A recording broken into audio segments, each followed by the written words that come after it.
लालची कौवा और पानी का घड़ा। एक दफा का जिक्र है कि एक कौवा बहुत प्यासा था।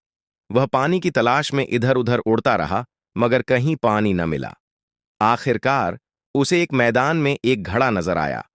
कौवा फौरन वहां पहुंचा और झांक कर देखा तो वाकई घड़े में पानी था, मगर बहुत कम। कौवा बहुत होशियार था। उसने सोचा कि पानी को कैसे ऊपर लाया जाए। अचानक उसे एक तरकीब सूझी। उसने आसपास से कंकरियां चुनना शुरू की और एक एक करके घड़े में डालने लगा। ज्यों-ज्यों कंकरियां घड़े में गिरतीं, पानी ऊपर आता गया। आखिरकार पानी इतना ऊपर आ गया कि कौवा आराम से अपनी चोंच डालकर पी सकता था। उसने जी भर के पानी पिया और अपनी अक्लमंदी पर खुश हुआ। लेकिन तभी उसके दिल में लालच आया। उसने सोचा, अगर मैं थोड़ा सा और पानी पी लूं तो मजा आ जाए।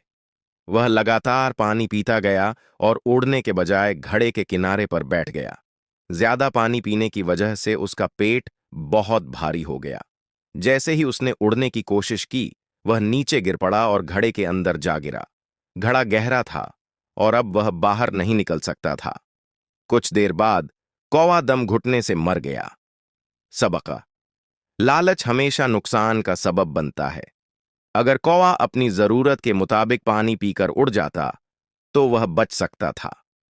हमें भी लालच से बचना चाहिए और हमेशा अपनी हद में रहना चाहिए।